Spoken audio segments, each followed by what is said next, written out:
Mafia और जो gangsters होते हैं बलात्कारी जरूरी है कि उनका घर कोई बिल्कुल 5 स्टार जैसा ही होगा तो गरीब गैंगस्टर नहीं हो सकता क्या? अच्छा बताइए, दो वक्त की रोटी नहीं खा अब उसको गैंगस्टर बता दो। ठीक है, मत दूसरी बात आपने कहा कि गरीब को गैंगस्टर बता दिया। सर ये गरीब जब गैंगस्टर बनता है ना, जब उसको शहर दी जाती है तब वो अमीर बनता है। स्टार्टिंग वो गरीब से ही करता है, इसका मतलब ये नहीं सभी गरीबों को गैंगस्टर बोलते हैं। अच्छा, मैं भी खुद यूपी से बिलोंग करती हूँ, मैंने देखा है कि ये बहुत कम हो गया।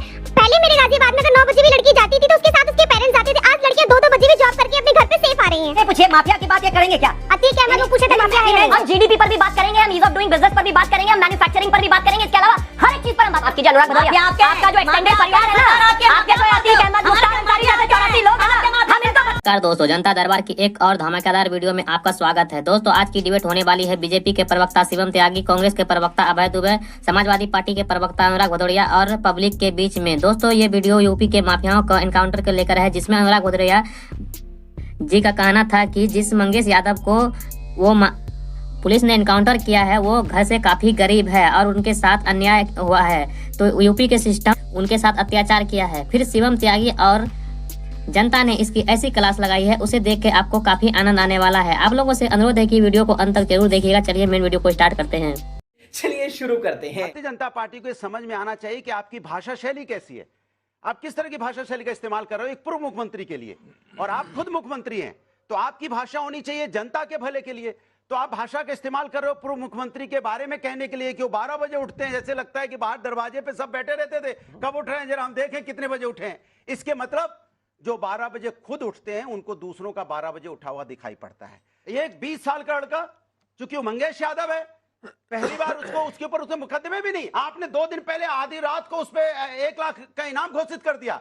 और आपने माफियाओं के घर देखे होंगे, आलीशान घर होते हैं, संगमरमर के घर, आलीशान कोठी बनी हुई, 50 गाड़ियां खड़ी रहती हैं, और आपने रास्ते में चलते उन माफियाओं को देखा होगा कैसे मर्सिडीज उनके यहाँ चलती। मैं बता रहा हूँ मंगेश यादव का घर कितना बड़ा था, एक झोपड़ी जिसमें खाने को बर्तन नहीं, उसको आप बता रहे हो देश का सबसे बड़ा माफिया करके एनकाउंटर कर दे रहे हो। ये अन्याय नहीं है तो क्या बताइए आप, ये अन्याय नहीं है तो क्या है?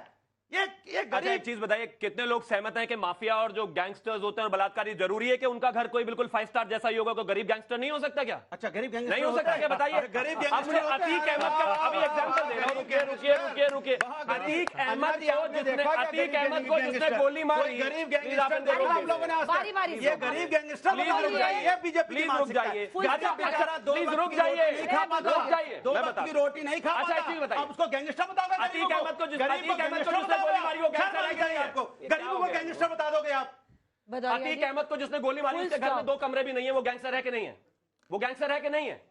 हाँ नहीं बोलो, जल्दी बोलो भाई, बताओ क्या है? अतीक अहमद को जिसने गोली मारी वो गैंगस्टर है कि नहीं है? इसके मतलब गैंगस्टर है कि नहीं है? यानी कि गरीब से मतलब नहीं होता, किसी गोली मार देगा, बलात्कारी का मतलब गरीब से नहीं होता, किसी के घर में कोई नहीं हो सकता भाई, हालत हो गई है, मतलब किसी को गोली अरे बीच में मत बोलिए प्रभु प्लीज, अरे इनको फुल स्टॉप ला के देना कोई। अरे प्लीज सर पूछ रहे तो मैं क्या करूं, आपकी तरफ देख के बोले ना, मत रुक जाइए ना सर, वो देख रहे हैं कि उनकी बारी कब आएगी। अच्छा किधर देख रहे हैं पूछिए, आप सिर्फ मुझे देखिए, आप भी मुझे तो आपको देख रहा हूँ, ये मुझे देखना दिक्कत ही है। भाई साहब कुछ ज्यादा नहीं हो गया?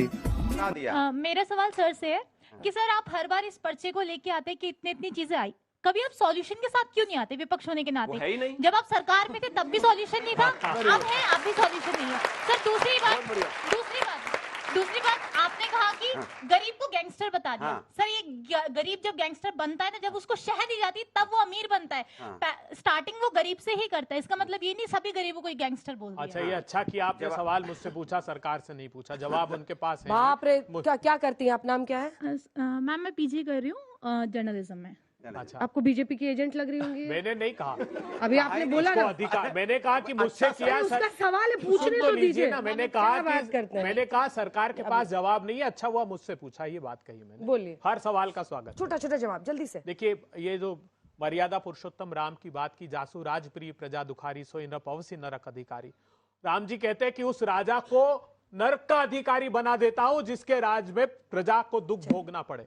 ये अयोध्या मर्यादा पुरुषोत्तम राम की बात करते हैं, आरोप लगाते थे कि सरयू को रक्त रंजित कर दिया, राम के भक्तों पर गोलियां चलाई भारतीय जनता पार्टी। आज क्या बात कर रहे हैं?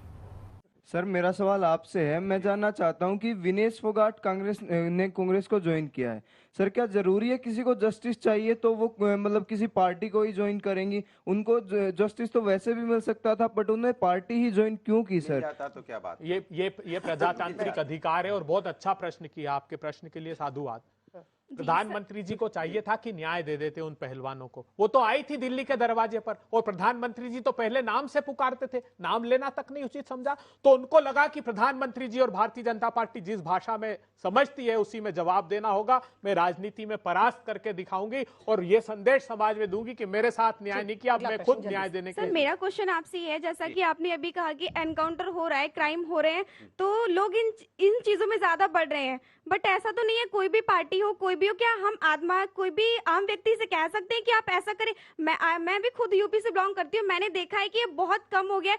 पहले मेरे गाजियाबाद में अगर 9 बजे भी लड़की जाती थी तो उसके साथ उसके पेरेंट्स जाते थे। आज लड़कियां 2-2 बजे भी जॉब करके अपने घर पे सेफ आ रही हैं।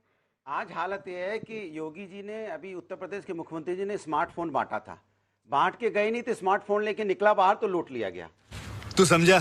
सर मेरा सवाल आपसे है कि हमने देखा है कि 2024 इलेक्शन के बाद योगी जी के ऐसे बयान बहुत ज्यादा आ रहे हैं, तो क्या ये सारी कवायद अपने आप को देश में सबसे बड़ा हिंदू नेता स्थापित करने की है ताकि 2029 में अमित शाह से बेहतर कैंडिडेट हो जाए प्रधानमंत्री के? एक बार वो सीएम बन गए तो संत वाली आइडेंटिटी को इतना असर्ट करने की क्या जरूरत है?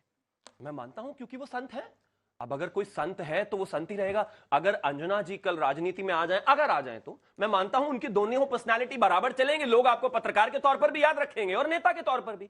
तो अगर कोई संत है, अगर रीति रिवाज के साथ वो इस हिंदू आस्था में विश्वास रखते हैं, अगर वो भगवा पहनते हैं, अगर उन्होंने अपना जो जीवन है वो एक संत के तौर पर जिया है और जी रहे हैं, तो मुझे लगता है कि उसके प्रति सम्मान होना। लेकिन जब आप आइडेंटिटी पर बात करते हैं, मैं एग्जाम्पल देता हूं, इस देश में बहुत सारे, और मैं सब धर्मों का सम्मान करता हूं, लेकिन जब वो मेरे देश में माफिया कह देते हैं मठाधीश को, इनकी हैसियत और इनकी औकात है कि किसी मौलाना को कह दे माफिया है? इनमें इन मतलब नहीं कह पाएंगे, बिल्कुल भी किसी और धर्म के व्यक्ति को कह देंगे, किसी प्रीस्ट को कह देंगे, नहीं कहेंगे।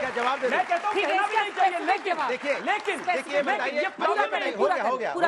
उत्तर प्रदेश में मुख्यमंत्री जी बने हैं, अब बोलेंगे कि उनसे सवाल मत पूछो, बोलेंगे बटोगे तो कटोगे। यह क्या मुख्यमंत्री की भाषा होती है? बताइए, ठोक देंगे मुख्यमंत्री की भाषा होगी क्या?